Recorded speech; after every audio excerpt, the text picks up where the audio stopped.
Motion in your step. Motivation in your heart. Hello, and welcome to today's Motion and Motivation podcast. We've put together a study guide for everyone. If you need it, you can grab it from the video description. Welcome back, everybody, to another deep dive. This time, we're taking a look at Adam Grant's Think Again. Ooh, yeah, I love that book. It's a great one. So we'll be exploring how important it is to rethink things and how we can, well, get better at it. You know, like how we update our phones, Mhm. but for our beliefs. Exactly. Grant even says that we're more likely to get rid of an old computer than an old idea. Right, and things are changing so fast now. You really have to be able to keep up. That resistance to change, or to rethinking, I should say, can really get in the way. I mean, think about it this way. How so? Like, if you're suddenly facing a wildfire, what's your instinct? Run. Right. But what if running is the wrong thing to do? That's what happened to a smoke jumper named Wagner Dodge in the Man Gulch fire. I've heard about that. Wasn't he the one who... Yeah, he survived because he did something totally counterintuitive. He lit a fire in front of himself. Oh, wow, that's right. To burn up the fuel. Exactly. He created what's called an escape fire, and it saved his life. A lot of the other smoke jumpers died because they couldn't rethink their training. You know, they were trained to put out fires, not start them. It makes you wonder what the Man Gulch fire is in your life. Laugh deep. What situation are you facing where your initial instinct might be leading you astray? That's a good question for everyone listening. How could rethinking that instinct help you? So have you ever been taking a test and changed your answer because you weren't sure? Oh, all the time. Me too. And I usually change it from the right answer to the wrong one. Oh, no. Yep. Well, there was a study on student exams, and it turns out most answer revisions are actually from wrong to right. So maybe second-guessing yourself isn't so bad after all. At least when it comes to tests, it seems to work. Right. So we should probably all be a little less confident about our first instincts and maybe more open to reconsidering. But that's hard to do. It is. I mean, even Grant himself tells the story about how he and some friends built what could have been the first online social network way back in the 90s. You're kidding? Like Facebook? Well, not quite Facebook, but it connected something like an eighth of the incoming freshman class at Harvard. Wow. So what happened? They shut it down. Are you serious? Why? They just didn't see the potential. You know, they were focused on their own little world and never thought about the bigger picture. They must regret that. And guess what? One of those students was Adam Grant himself. Get out of here. He admits they were just too focused on their own needs at the time. They missed the boat. It really makes you think what BlackBerries we're all clinging to. You know, those things we do just because they're familiar, even though they might be outdated. It could be anything. A habit or way of working or even a belief. What's your BlackBerry, listeners? What are you holding on to that might need a rethink? Grant has this idea that we all have these different modes of thinking. What does he mean by that? He says there's the preacher, the prosecutor, the politician, and the scientist. Which one are you? What do those even mean? The preacher is attached to their beliefs and tries to convert everyone else. Oh, so like someone who's always trying to convince you that their way is the right way. Right.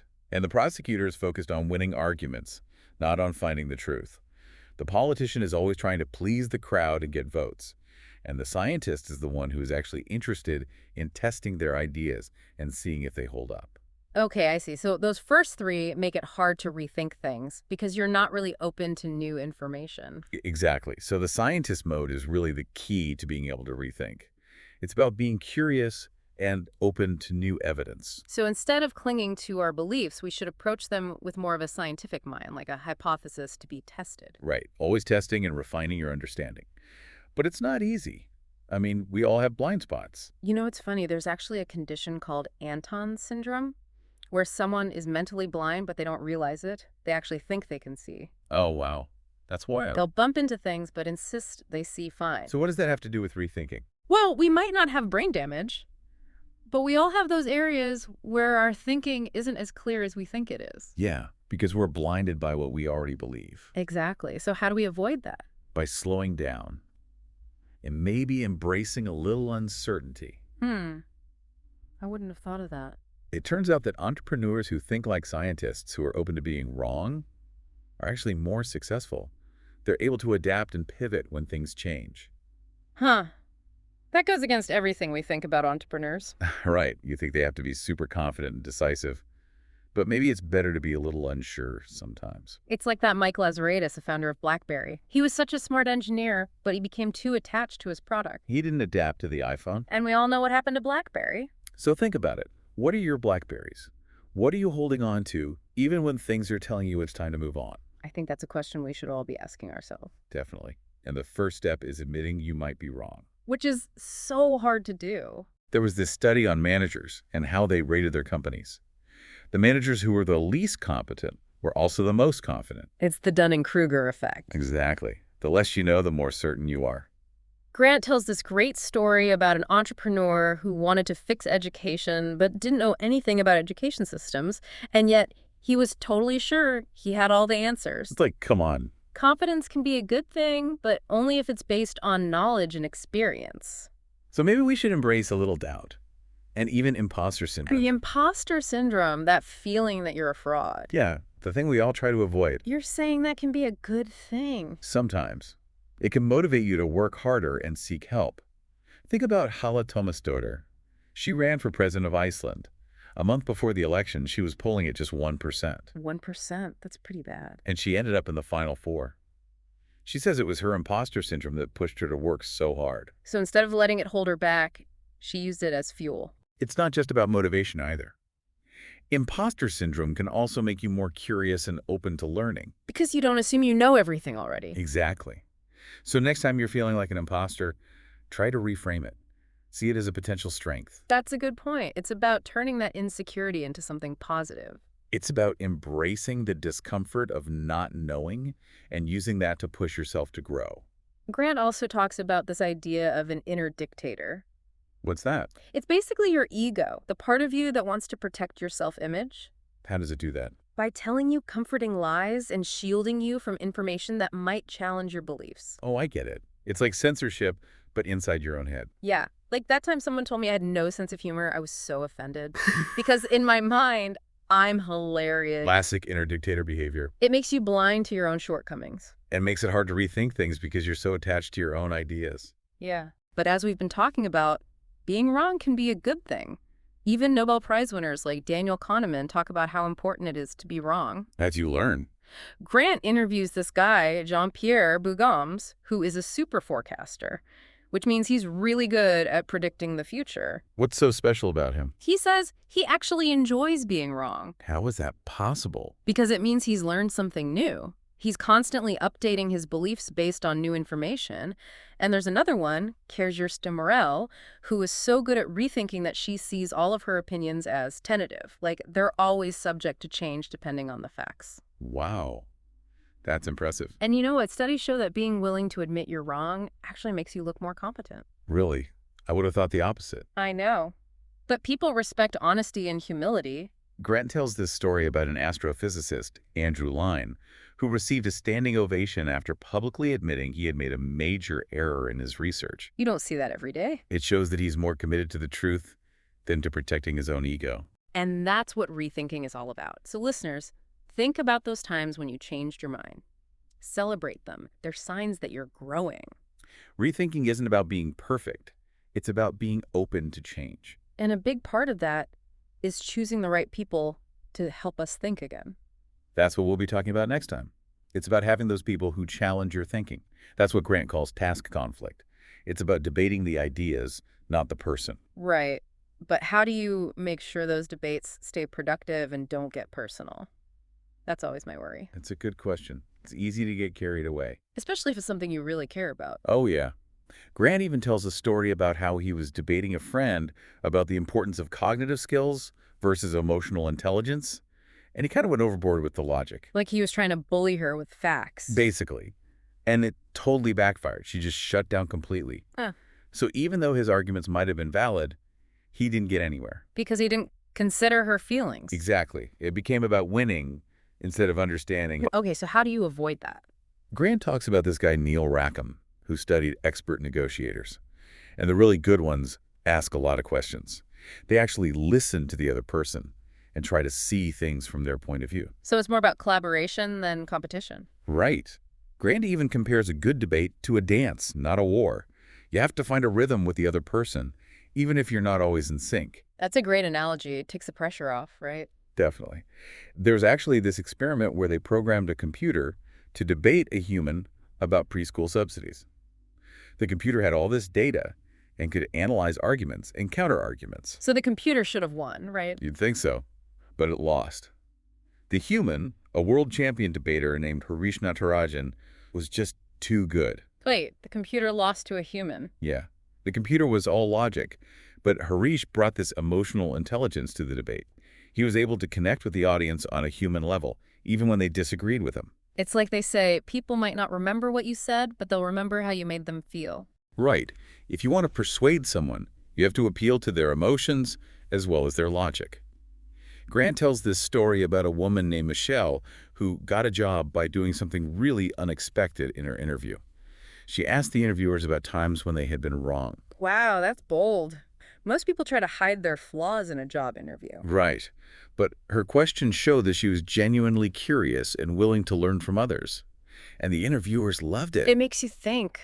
Maybe we should be more willing to admit we don't know everything. It's a sign of strength, not weakness. So we've talked about task conflict and persuasive listening. But what about when you're dealing with really deep-seated prejudices or stereotypes, like racism or sexism?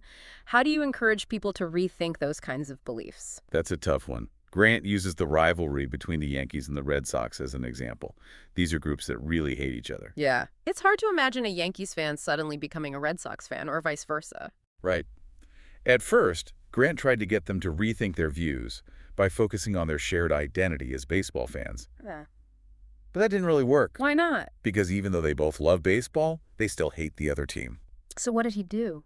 He used something called counterfactual thinking. What's that? It's basically getting people to imagine alternative realities. Like, what if you had grown up in a different city? Or what if your favorite player had been traded to the rival team? Would you still feel the same way? That's interesting. It gets you to step outside your own perspective. Exactly. And when the fans did that, they started to question their stereotypes. They realized that their hatred wasn't based on any real difference between the teams, just on arbitrary circumstances. That's so true. It's easy to get caught up in those tribal rivalries.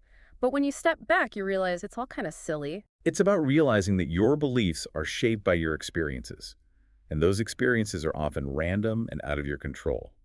Grant also tells this amazing story about Daryl Davis, a black musician who's convinced hundreds of white supremacists to leave the Ku Klux Klan. No way. How did he do that? Just by talking to them. He approached them with curiosity and respect, asked about their beliefs, and challenged them to consider other perspectives. That's incredible. It takes so much courage to do that. It shows that even the most extreme views can be changed through dialogue. It's like that quote, "Be kind, for everyone you meet is fighting a hard battle. You never know what someone else has been through." Exactly. And sometimes the best way to get someone to rethink their prejudices is to expose them to the absurdity of their own logic. Grant tells the story about how Daryl asked a KKK member to name 3 black serial killers. Oh, wow. I wonder if he could. He couldn't. And Daryl used that to show how ridiculous it is to make assumptions about an entire group of people based on the actions of a few. It's like using their own biases against them. It worked. That KKK member ended up leaving the Klan and giving Daryl his hood and robe. Talk about a powerful transformation. Wow. But it's not always about confronting prejudice. Sometimes it's just about finding ways to open people's minds to new ideas, like with vaccines. That's a tough one. Public health officials tried everything to convince parents to vaccinate their kids. But nothing seemed to work. People were so convinced that vaccines were dangerous. It's scary how misinformation can spread like that. This doctor, Arnaud Gagnier, tried a different approach called motivational interviewing. What's that? Instead of lecturing parents or scaring them, he listened to their concerns and asked them questions to help them reach their own conclusions. So he was more like a guide than a preacher. Exactly. He created a safe space for dialogue and helped parents work through their fears and anxieties. And it worked. It did. By using empathy and respect, he was able to change a lot of minds. It's a good reminder that sometimes the best way to persuade someone is to listen to them. Really listen. Grant also talks about the importance of adding complexity to the way we talk about issues. So instead of presenting things as black and white. Right. Acknowledge that there are multiple perspectives and the truth is often messy and nuanced. Like with gun control, instead of just saying ban all guns or everyone should have a gun, you have to acknowledge that there are many different viewpoints and potential solutions. And that there are pros and cons to each approach. Exactly. Grant says that even when people have strong opinions, they're more likely to be open to rethinking if you can present them with a solution they can get behind. Like with climate change, instead of just focusing on the dangers of fossil fuels, you might have more success talking about the potential of green technology. It's about finding common ground, right? Yeah. Focus on shared goals rather than just emphasizing your differences. And another way to add complexity is to highlight contingencies, all the factors that might influence whether a particular solution will work. So acknowledge that there's no one-size-fits-all approach. Exactly. Like with diversity, it's generally a good thing, but it really depends on the specific context and how it's managed. You have to be nuanced, not just shout slogans. So instead of just saying diversity is good, you have to actually talk about the complexities and the potential challenges. Right. Because acknowledging complexity makes your argument stronger, not weaker. It shows that you're being thoughtful and you're not just trying to push an agenda. I think that's really important in today's world, where everyone seems to have an opinion about everything. It's about being open to having your mind changed. But we also need to be careful not to get caught up in idea cults. Oh, yeah. Those groups that latch onto a single idea and preach it as gospel truth, rejecting any nuance or challenges, you see them everywhere. Like people who think a certain diet is the key to perfect health, or that one political ideology has all the answers. Exactly. They can be incredibly resistant to rethinking. So how do you even deal with those people? Grant says the best approach is to avoid getting sucked into their oversimplified worldview. Don't try to argue on their terms. So what should you do instead? Focus on presenting a more complex and nuanced perspective. Even if they don't immediately accept it, you're planting a seed. It's like that saying, you can lead a horse to water, but you can't make it drink. Exactly. You can offer new information, but you can't force someone to change their mind. There was actually this experiment where people were asked to guess the political beliefs of others. They were given a list of statements and had to predict how people from different parties would respond. Did they get it right? Not at all. They consistently overestimated how extreme the other side's views were. Like, they assumed that all Democrats believe this and all Republicans believe that, without actually talking to anyone. It's so easy to fall into those stereotypes. It's a real obstacle to having productive conversations and finding common ground. So instead of assuming we know what other people think, we should actually talk to them. Revolutionary, I know. But that's what Grant calls perspective seeking. And it's so important for breaking down barriers between groups. It's easy to demonize people we disagree with, but when we actually take the time to understand their point of view, we often find that we have a lot in common. Grant tells a story about a woman who made a racist comment to a black man. He was understandably upset and called her out on it. Oh, that's terrible. Did she apologize? No. She just got defensive and insisted that she wasn't racist, which just made things worse. That's frustrating. She missed an opportunity to learn from her mistake. Grant says that defensiveness comes from a lack of self-awareness and a fear of admitting that we're not perfect. But if she had been able to acknowledge the harm her words caused, it could have been a moment of growth. It takes courage to admit that you're wrong. Especially about something as sensitive as race. But it's so important if we want to create a more just and equitable world. And it's something we can all work on. No matter who we are or what our background is, we all have biases and blind spots. So how do we get better at recognizing them? By being open to feedback, willing to learn, and committed to doing better. So it sounds like rethinking is about a lot more than just changing our minds. It's about creating a culture where curiosity, humility, and open-mindedness are valued. It's about building communities of lifelong learners. And speaking of lifelong learners, let's talk about how to foster rethinking in schools and workplaces. Yeah, so let's talk about schools. Grant actually highlights this really cool teacher, Erin McCarthy, who uses some pretty unconventional methods to get her students thinking critically. Like what? Well, for one thing, she encourages her students to think like scientists, even when they're studying history. That's interesting. How does that work? Well, she uses old history textbooks to show how the stories we tell about the past can change over time. So students can actually see how the narrative shifts as new evidence comes to light and different perspectives emerge. Oh, wow. That's a great way to demonstrate that knowledge isn't static. Right, it's constantly evolving. So it helps them develop that critical thinking muscle. Exactly. Speaking of which, Grant argues that traditional lectures aren't really the best way to teach. You mean those long, boring lectures where you're just trying to keep up with the notes? Yeah. Because if students are just passively absorbing information, they're not really learning how to think for themselves. They're not engaging with the material. Exactly. So he suggests that we need to give students more opportunities to be active learners, Yeah. to experiment and make mistakes and learn from those mistakes. It's about creating a space where it's safe to be wrong. Right. Because being wrong is part of the learning process. Mm. Grant actually had his own students create mini podcasts or mini TED Talks. What a fun assignment. Right. And he encouraged them to question popular practices and go against conventional wisdom. I bet they came up with some really interesting ideas. Oh, yeah. And here's a radical thought. Grant actually encourages teachers to embrace confusion. Confusion, really? Isn't the goal of teaching to eliminate confusion? You'd think so, right? Yeah. But Grant says that confusion can actually be a good thing. It means that students are wrestling with challenging ideas. Oh, I see. So it's like a sign that their brains are working. Exactly. It's that productive discomfort we talked about earlier. It means you're pushing yourself outside your comfort zone. And Grant introduces us to another innovative teacher named Ron Berger, who encourages his students to think like carpenters of knowledge. Carpenters of knowledge. What does that even mean?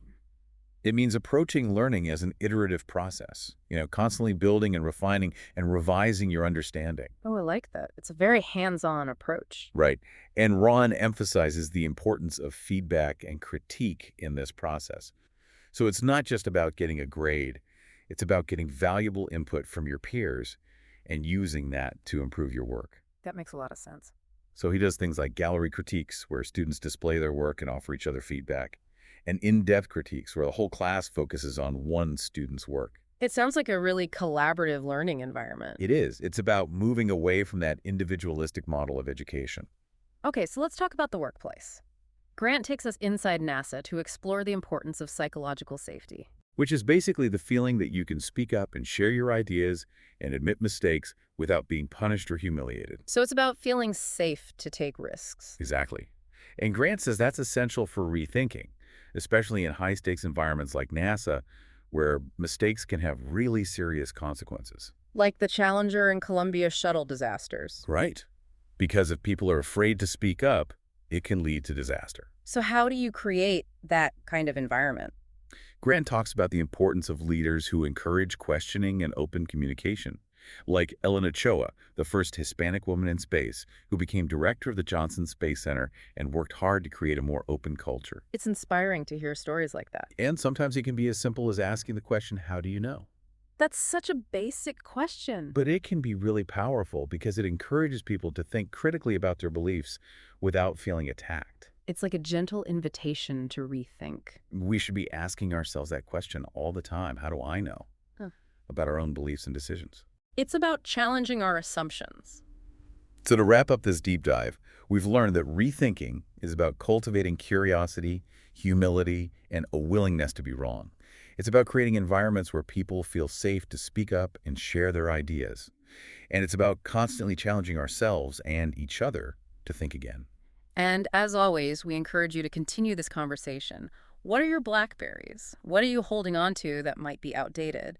And if you had to teach someone to rethink, what's the one assignment you would give them? Thanks for joining us on this deep dive into Think Again. We'll see you next time. If you enjoyed this video, don't forget to hit the like button and subscribe. That way you won't miss any of our updates. Also, if you think this video could help others, please share it with them. Thanks for watching and for your support.